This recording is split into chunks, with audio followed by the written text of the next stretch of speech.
Uhuisho na matengenezo ndiyo tiba kwa ulimwengu, kwa mujibu wa Mathayo 24:14.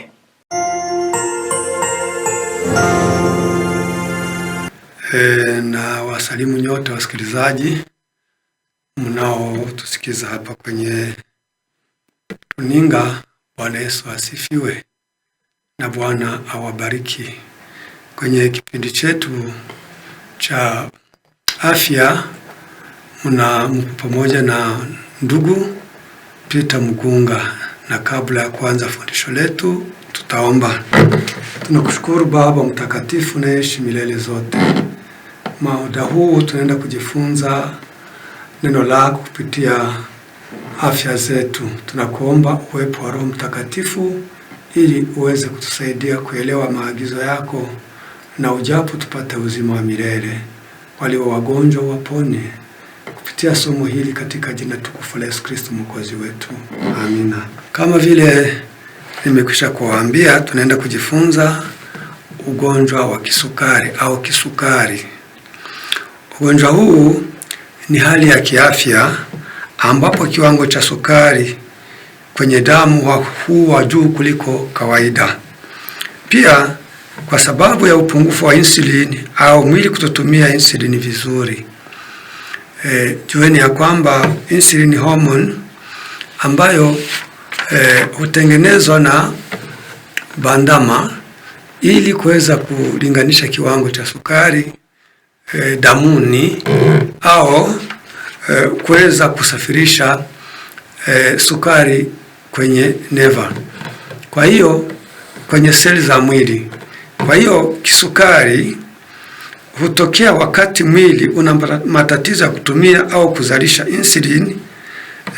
Hiyo insulin ina kazi ya kudhibiti sukari kwenye damu ili sipite kiwango ambacho imekubaliwa. Kwa hiyo ina sababu ambazo zinaweza kufanya mtu augue kisukari. Tutajifunza au tutaona kwa pamoja sababu ambazo zaweza kuacha mtu anaugua ugonjwa huu. Kwanza, yawezekana mtu augue ugonjwa huu bila yeye kujua ni kwa nini. Moja, inaweza kuwa ni kurisi kwa familia. Familia ambazo wameugua ugonjwa huu wa kisukari yaweza kuchangia hata watoto wake, uzao wake uweze kupata ugonjwa huo.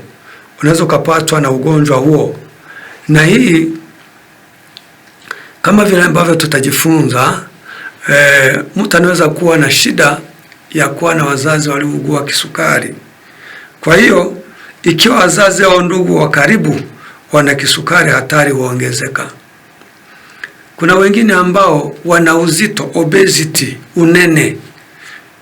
Mafuta mengi mwilini hupunguza uwezo wa insulin kufanya kazi vizuri. Hiyo nayo inaweza kusababisha ugonjwa huu wa kisukari. Pili, ni lishe isiyofaa. Kuna watu wengi wanaokula hawajui kwa nini wanakula. Wengi hula tu kwa ajili wana ladha ya chakula fulani, wana uchu wa chakula fulani, lakini hawajui chakula hiki kinafaa au kinaweza kuwa na madhara. Kitabu cha huduma ya uponyaji kwenye ukurasa wa 102 inasema ugonjwa kamwe hauji bila sababu. Njia imeandaliwa na magonjwa yanayoalikwa. Kwa kupuuza sheria za afya, wengi wanateseka kwa sababu ya makosa ya wazazi wao, ingawa hawajibiki kwa kile wazazi wao wamefanya. Hata hivyo, ni wajibu wao kujua ni nini na nini sio ukiukaji wa sheria za afya. Wanapaswa kuepuka tabia mbaya za wazazi wao na kwa kuishi kwa usahihi kujiweka katika hali nzuri. Idadi kubwa, hata hivyo, huteseka kwa sababu ya mwenendo wao mbaya wa hatua. Wanapuuza kanuni za afya kwa tabia zao za kula, kunywa, kuvaa na kufanya kazi. Uvunjaji wao wa sheria za asili hutoa matokeo ya hakika, na ugonjwa unapowajia wengi wadai mateso yao kwa sababu ya kweli. Wengi hawadai mateso yao kwa sababu ya kweli, lakini wananungunika zidi ya Mungu kwa sababu ya mateso yao. Lakini Mungu hahusiki na mateso ambayo yanafuata kupuuza sheria ya asili. Ndugu zangu wapendwa, jueni ya kwamba ili tuwe na afya njema, yako masharti ambayo tunapaswa kuyatimiza, na tunapopuuzia masharti hayo, sharti ugonjwa au magonjwa yatatujia. Tukisoma kwa wazazi, ni wengi wazazi ambao hawajali kanuni za afya, wanakula wanavyotaka, vyakula ambavyo hawatajua vitawafaa kwa nini, vitafalia nini miili yao, na baadaye wanapougua humwendea daktari, na daktari kama haja waambia watoe visababu vilivyochangia ili wapate magonjwa hayo, zaidi wataendelea kwa wagonjwa miaka na miaka, au watakuwa wengi walemavu na watakufa mapema. Sasa uzito usio unene, nasema unene wa ziada. Unajua kwamba kuna watu wengi ambao hawajui ya kwamba unene wa ziada unaozidi ule ambao ungalipaswa kuwa nao hulemea mifupa, na wengi hugua kwenye viungo joint, na wengine huwa na ugonjwa wa moyo, ugonjwa wa mgongo, uti wa mgongo, na wengi wanaugua hata ugonjwa wa mishipa, na wengi huwa wanakuwa na shida kwa njia za uzazi. Tukiendelea, lishe isiyofaa. Kwa sababu hii tunapoendelea, vyakula vyenye sukari nyingi, mafuta mengi, na vyakula vya viwandani bila uwiano.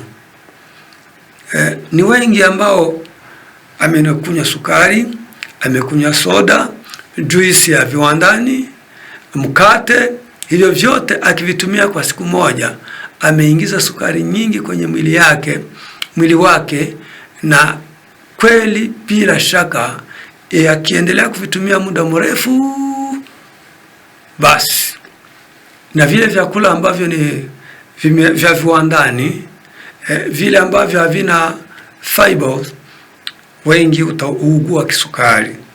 Wengine ni kutofanya mazoezi, kukaa muda mrefu bila mazoezi hupunguza matumizi ya sukari mwilini, na hiyo itachangia kuwa na ugonjwa huo wa kisukari. Ingine ni umri. Hatari huongezeka kadri mtu anavyozeeka, hata kisukari ya aina ya pili. Ingine inaweza kuwa ni magonjwa au mabadiliko ya mwili. Kwa kweli baadhi ya magonjwa au haribifu wa kongosho pancreas unaweza kuathiri uzalishaji wa insulin.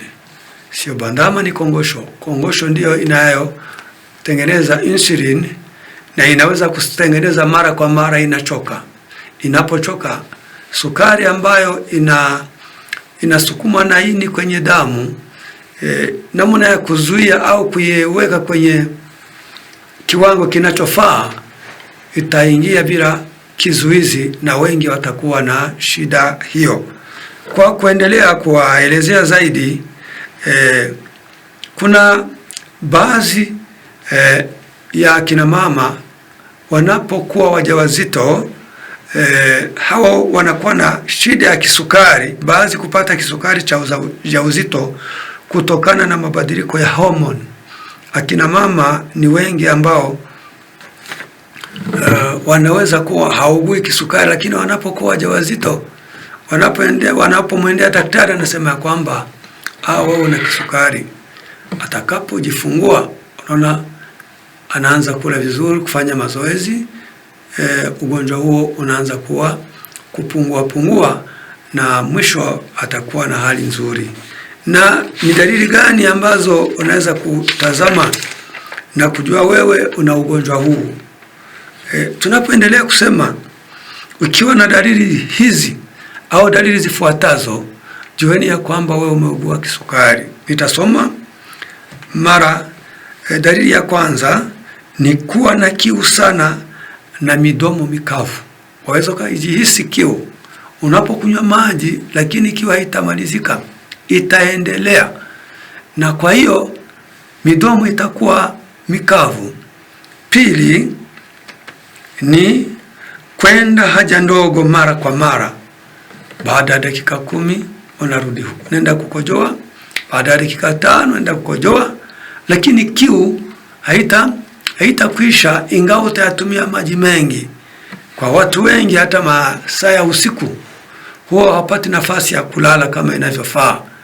Wanapopata usingizi wanaamka, wanaenda haja ndogo, Kwa hiyo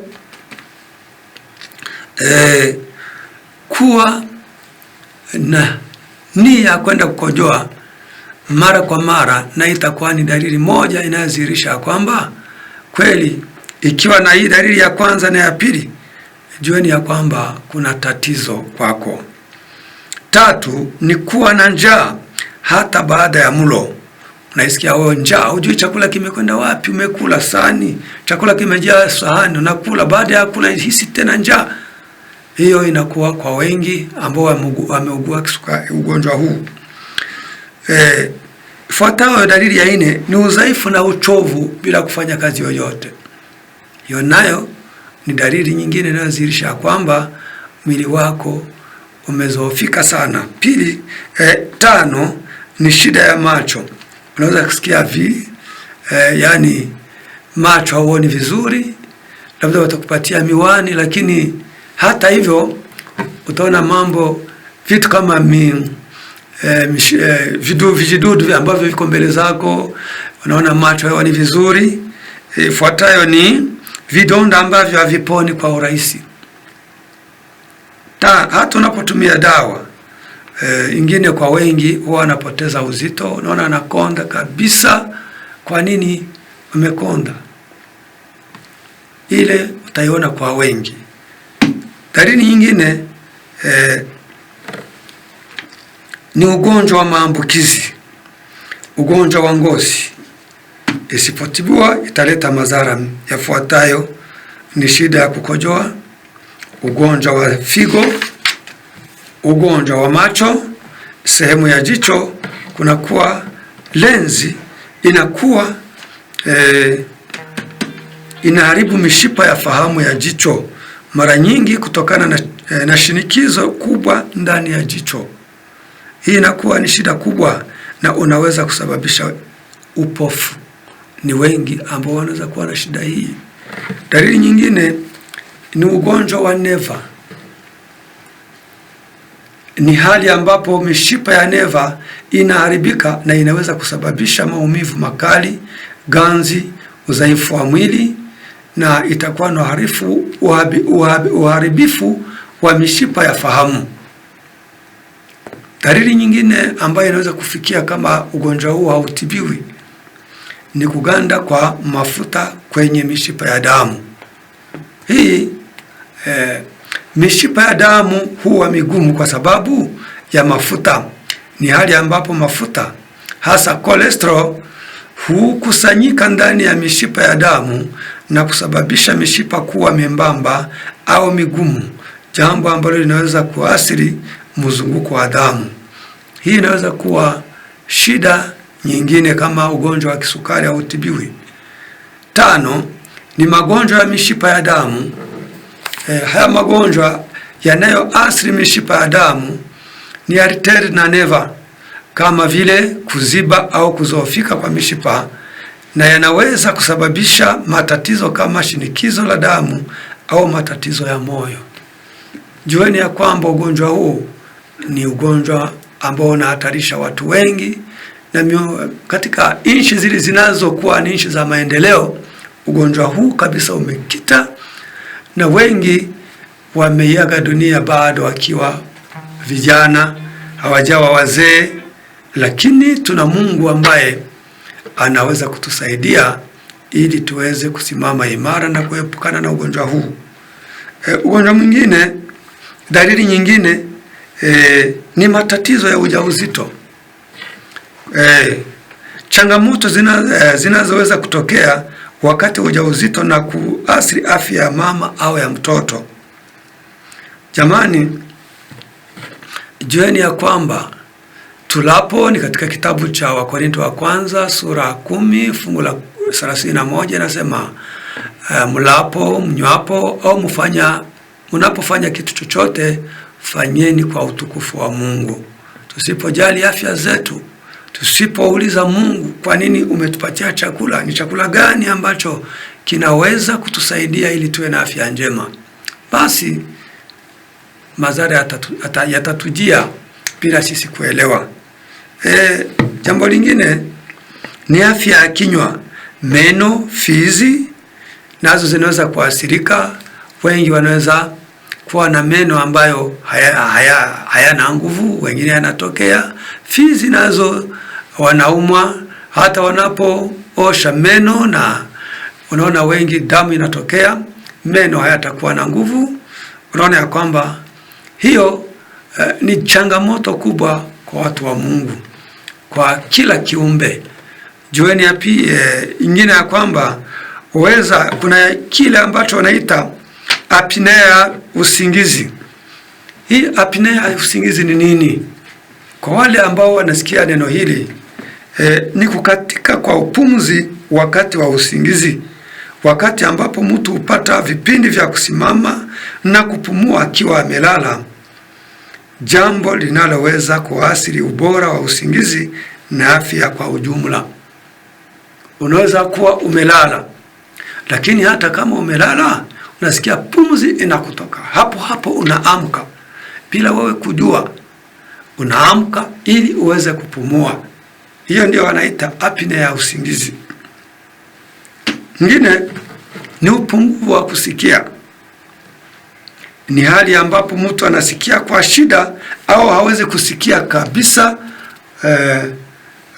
kwa sehemu au kwa kiwango kikubwa. Unaona ya kwamba hata masikio kusikia itawezekana. Ingine, kwa watu wa jinsia ya kiume, ujenzi wa boma unashindwa, nguvu za kiume zinapungua au unaona ya kwamba zimekwisha kabisa. Ugonjwa huu sio mzuri. Ingine ni kupoteza fahamu, hali ambapo mtu hawezi kujitambua au kujibu kinachoendelea kwa muda fulani. Kisukari kinaharibu, ni ugonjwa ambao si mgeni mzuri katika familia, na watu wengi tunaposoma vitabu vifuatavyo, kuna kitabu ambacho nasema kitu muhimu kwa uenezaji wa Injili, ukurasa wa 193 inaeleza ya kwamba ugonjwa kama huu wa kisukari ni ugonjwa ambao 191 tutasoma.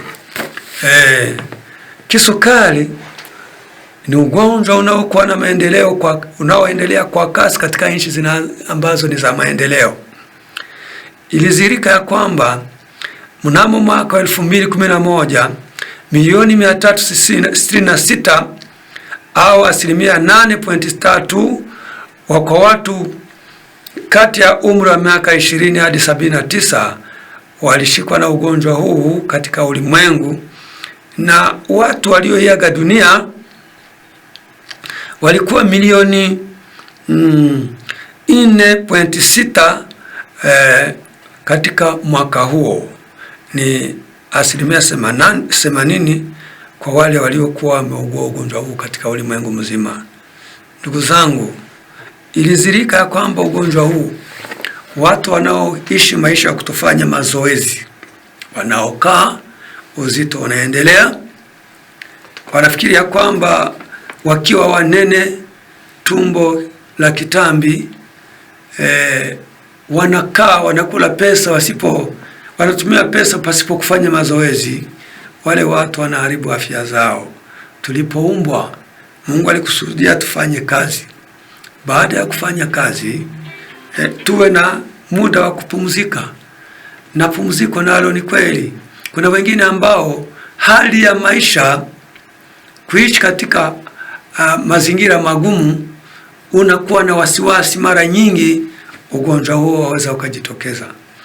Ndugu zangu, dada zangu, tufanye nini ili tuepukane na ugonjwa huu wa kisukari? Nitaona namna tunaweza kujikinga ugonjwa huu.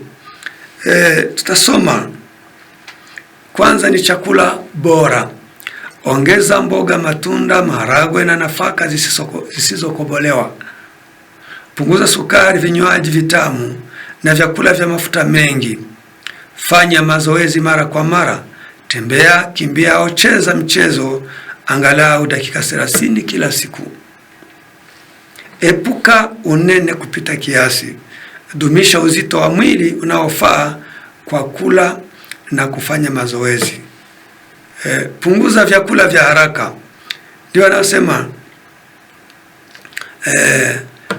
vyakula vya kukaanga viliwe mara chache. Kunywa maji ya kutosha.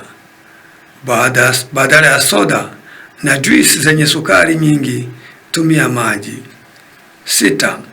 Lala vizuri. Usingizi mzuri husaidia mwili kufanya kazi vizuri. Pia fanya uchunguzi wa afya. Angalia sukari ya damu mara kwa mara kama uko kwenye hatari. Kwa kifupi, lishe bora, mazoezi, uzito sahihi, epukana sukari, jikinge na kisukari. Na tunapoendelea kuwasaidia ndugu zetu na dada zetu mnao tusikiza, waweza ukatengeneza kachumbari ya kitunguu maji, limau, changanya na vijiko viwili vya mafuta ya zeituni au ya alizeti. Ukiwa umeshikwa na ugonjwa wa moyo kupitia kisukari, tumia mafuta ya zeituni vijiko viwili. Kula kabla ya mlo wa asubuhi. Waweza pia unapoamka kunywa maji kamulia ndani limau nusu lita kila asubuhi unapoamka. 3.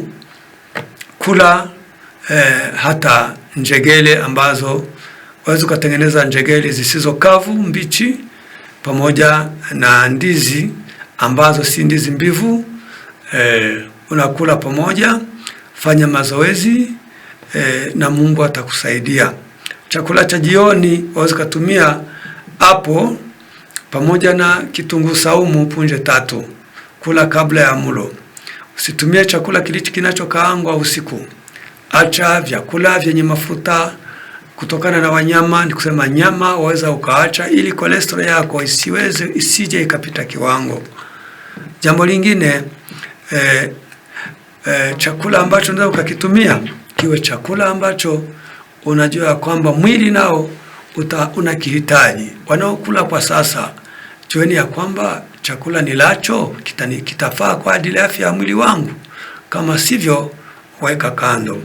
Mtumaini Mungu, na kama unaishi katika mazingira magumu, wewe mtumaini Mungu, acha wasiwasi, na Mungu ana uwezo wa kuponya kwa yeyote anayemwamini.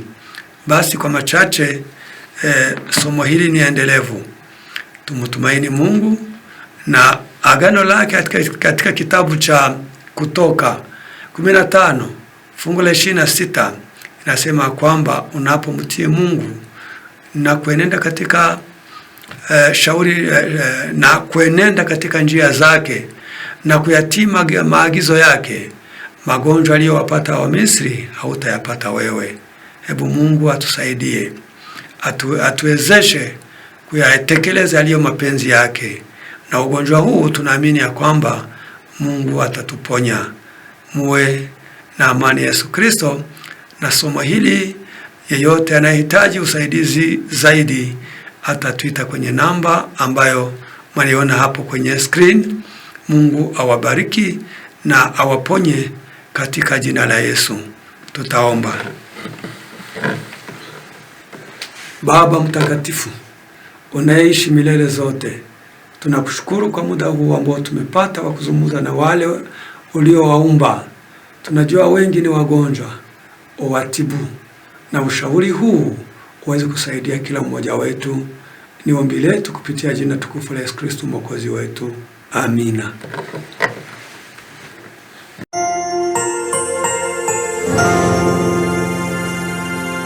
Uhuisho na matengenezo ndiyo tiba kwa ulimwengu, kwa mujibu wa Mathayo 24:14.